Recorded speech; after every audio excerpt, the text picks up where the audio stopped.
Welcome everybody, I'm Joey Evans. And I'm Alex Evans. And today we're going to take a look at not really a sequel, but another iteration of a game that we really enjoy. I know, the first kind of edition of this game I really liked. Yeah. It was a fun game. It is Escape the Dark Castle, and that is, the artwork on this is great. Yeah. It has that very old school D&D dice chucking, very story driven, not a lot of mitigation. And we love that game for like into the night just to sit there and have a blast doing it because it's very quick. Well, this one is Escape the Dark Sector. Boom. Here we go. Take a look right here. Hey. All right. So this is Escape the Dark Sector. This is the big box. So it's got all the expansions in there and we mixed everything together. So we're going to tell you what we think about this and how it stacks up with Escape the Dark Castle. Before we get into that, let me show you a little bit about how it's played. Okay, we are ready to start a game of Escape the Dark Sector right now. Now, I'm just going to kind of briefly go over how to play this game. I don't want to go too deep into the cards because it is a story-driven game and I want you to discover what these say by themselves. That's most of the fun here. Now, also, over here, everyone's going to get a character. Every character is very asymmetric and you're going to have different abilities here. You're going to have Might. The Might is not really great for Lieutenant Tanner. And then you've got Cunning right here, kind of medium, and then Wisdom. And you're also going to get a die. This is going to reflect what you see there. You'll notice here, we've got a Wisdom, Cunning, and over here, 2 Cunning, and also a block. So this is going to come into play in combat here. So everyone gets their own die. So you're going to say there's other characters out here as well. So what this is you're going to kind of match up the die to what happens on these cards. First off, we've got items, different type of die here, and you've got some drones. What's new here than Escape the Dark Castle is going to be there is a cybernetic implant that's going to give you different abilities. This will help you with range combat, and there are a lot of different ones there as well. You've got the medical records that's going to keep track of your stats. It starts at 12. And then you're going to have slots for your cards, and also there are guns that are going to be a bit longer. So pretty much here's what's going to happen. First off, you're going to turn over the top card. I am not going to really read this here. Now, the artwork in here is what I really love about this game. Here, pretty much, it gives you an option of doing one thing. One of the things you could do is discard the first Act 1 chapter card. Again, I'm intentionally not letting you read the flavor text here so you can discover it. And if you do, you draw a starting weapon for each member of the crew. So we're going to go ahead and do that. Throw that away. And we're going to grab a slug pistol right here. So that's going to go here. And this is going to be with the range combat, which again is new here. And place this there. Now, as you flip over these chapter cards, there's going to be a level 1, then 2. You notice by the dots on the bottom. Then there's 3 at the bottom. And then you've got the final boss right here. Now, what's a little bit different about this game is when you flip over the card to read it, whoever reads the card, if the card says you, that's the person they're talking about. Like it could attack the party or it could say you. So it attacks you. So you're going to want the stronger person to flip over the card and read it. So again, here's the way it happens. We're going to flip this over and there we go, right there. So different things happen. So we're going to say we're going to go ahead. I'm not going to read you all of this, but we're going to go ahead and battle this person. So here we go. We're going to begin combat. Up here, it's going to say how they take with range. So these guys right here, every bullet is only going to do 1 damage. And then 1 damage, and then 3 for the explosive right there. Then down here, it's going to show you the die they get. So this means they're going to get 2 of the fists, just like this. 1 cunning. And then this is how many players there are. So we're going to say there are 3 players. So we're going to roll this. There we go. And randomly, those are the die that we need to get rid of to defeat this card. Okay? So how do you do that? First off, you're going to start off with range combat. Now, range combat is new if you have a weapon here, which we do, and the ammo on this is 1. So as I got that, you're going to place that ammo right here. So range combat, what you can do is you can fight or shoot, which means to roll that. But now if I roll this, I have to also, because the whole thing is I'm in cover, I'm going to come out. So if I come out, I have to roll one of these die as well. So what's going to happen is I roll both of these. There we go. So now I did not take a hit, okay?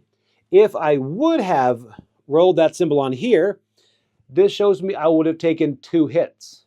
Okay? But instead, I rolled this. So this right here is going to tell me what this does.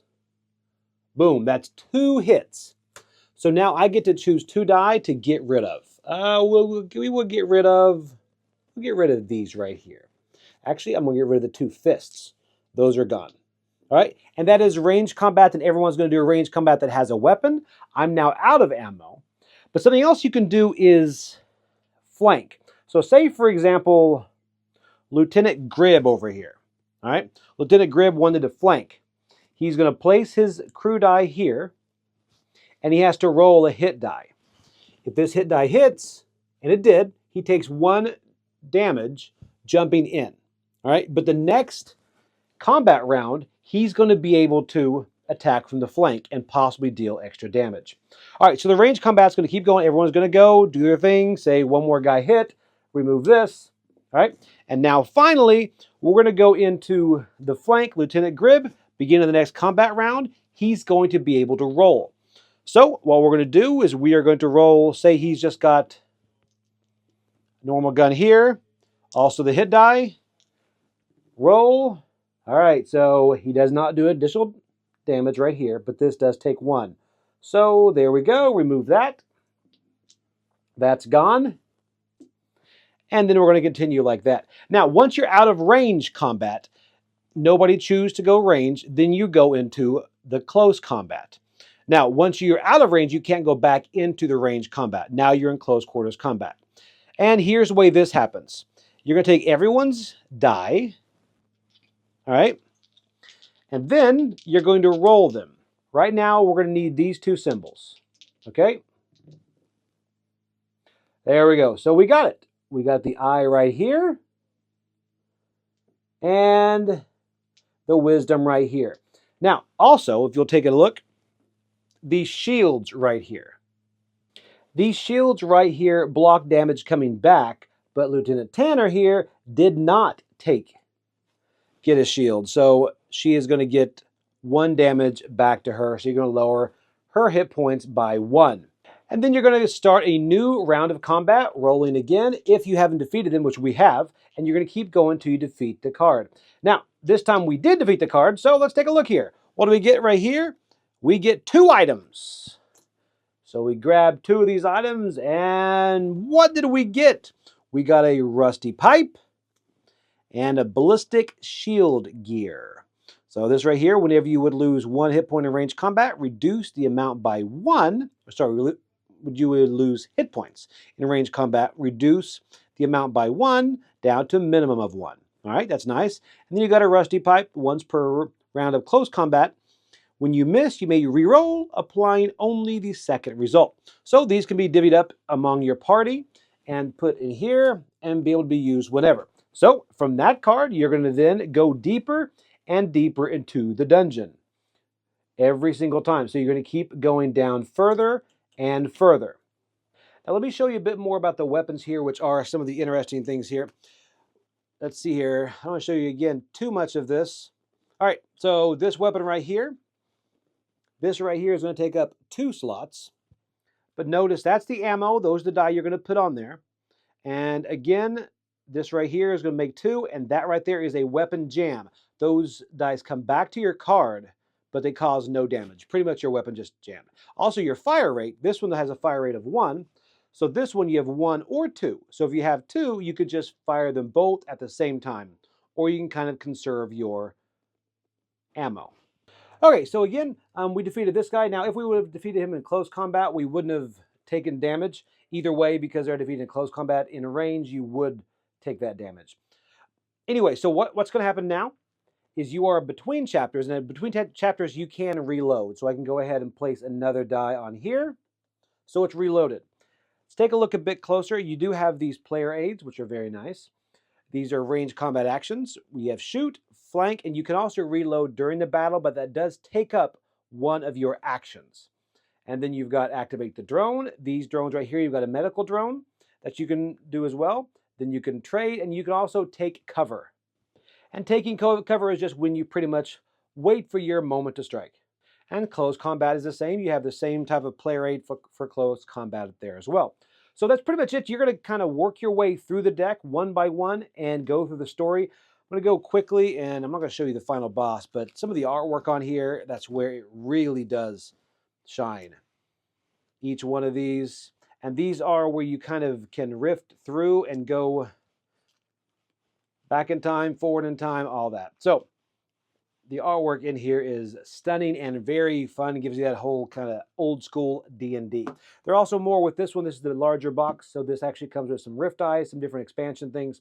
But that is pretty much simple dice rolling and some mitigation with your items and also with your range versus close.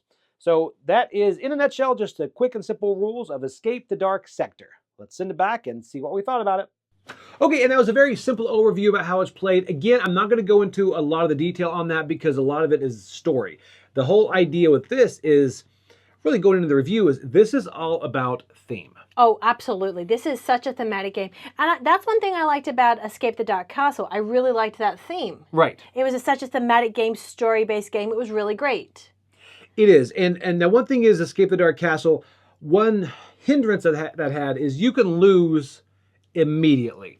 Oh, yes. Yeah, I mean, there were times where we go through it, and then by the second or third card, you realize, I'm not going to make it. No, no. You know, and that it's kind of becomes funny. It is frustrating, but I like the story of what you're going to flip over. It's all about that randomness of flipping the cards and rolling the dice, because there's so much randomness in this, because you've got whatever cards show up in what order they're going to show up, and then on top of that, then you've got the dice rolls. Oh, absolutely. There are so many dice in this game. And that's one thing you need to know about this game going into it. It is really a dice-throwing, luck-based game. That can determine whether you win or lose, and there's not much you can really do to mitigate that. So if you're okay with that, you're going to love it. Like this game is very easy to set up. So if you die quickly, you just reset it and you can just run it back. Run it back. Absolutely. Now, the one thing is, okay, several differences between this and Escape the Dark Castle is, number one, the flanking rule. The flanking, when you have that range combat. The range combat is something different to this. And thematically, the guns, I'm like, okay, guns, I guess they make sense with this type of sci-fi type thing. And flanking, how you can kind of hide and then not have to take a hit as hard, all that. I like that. One thing I also like that range does is allows you to remove some of those dice that may not match those skills that you're really good at. Like if you're not good at the fist, the strength, or whatever, then you can remove those in the range combat before you get to close combat, and you're able to a bit mitigate if you don't have a really balanced party. Yeah, absolutely. That is one of the nice things. I do like the range and the close combat. I do really like how that works. Yes. They did a great job with that. And the cybernetic implants, that does add a little bit of a variety and asymmetry to the different players you're going to use throughout it. I do like that a lot. And I do think this is a better game as far as the mitigation-wise. One thing I will mention is, and I don't like the box cover, and that goes back with Escape the Dark Castle, because this right here, I mean, it's just black. I mean, I know there's a shiny part. You can kind of tell on that. But, man, why? The best part about this is their artwork. Look, I'm grabbing a random one, and look at that. The best part of this game is the artwork. Yet, for some reason, they thought, you know what? Let's show no artwork on the greatest box. That's a huge frustration, because I bought this game for the artwork, and it has to fit in this. So it's like, do I just print some artwork and put it in the front? Because this, you pull this out and say, hey guys, want to play this? And you're like, oh, a black box? Sure, that sounds really fun. Woo. So anyway, but the box itself, it does store the things well. I just wish they had a different cover. So listen, let's get a different cover on this. You could do a sticker. I'll just big sticker. Big sticker. Ba-bam. All right, so pretty much this game has a charm to it.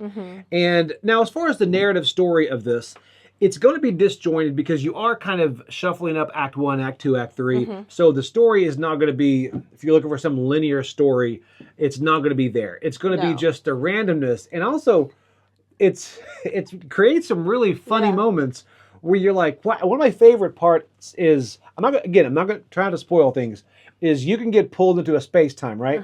And it honestly gave me giggles whenever you're playing this. And then all of a sudden, you're pulled back and you are into a card from Escape the Dark Castle. Mm-hmm. And you're like, what? You just went through some Yeah. sort of rift or Yeah. space-time, and then you have to beat this... Realm. Yeah, you Yeah. go to a different realm. You have to beat this other knight with a sword Mm-hmm. and all that, and then you go back. And then, of course, there are dinosaurs. There's different types of, like, rifts that you go Yes. through. And that just... If you don't take it seriously, that just... It really just makes you laugh know. when those show up. Oh, absolutely. I love the story. I think it's a really fun story. Mhm. I like the little flavor text on the card. You know, they've done a really great job thinking through the story, thinking about the different things, like how are you going to defeat this guy. I really, really like that. You know, they did a great job. I think it's great. This game is just about theme. And then on top of Mhm. that, they have a soundtrack that you can Yes. get on YouTube, and Mhm. you play it in the background to have it going on. And I think originally the first one came on cassette tape, which was pretty funny. Yeah. But as a joke, of course. But then you can get it on YouTube, so we do play it in the background as we're going, and that just really adds to it. It's a very immersive theme. Yeah. Mhm. Now, difficulty-wise, you're going to die, and you're going to die a lot. Yes. And You're going to have to run it back a lot. You Yeah. really are.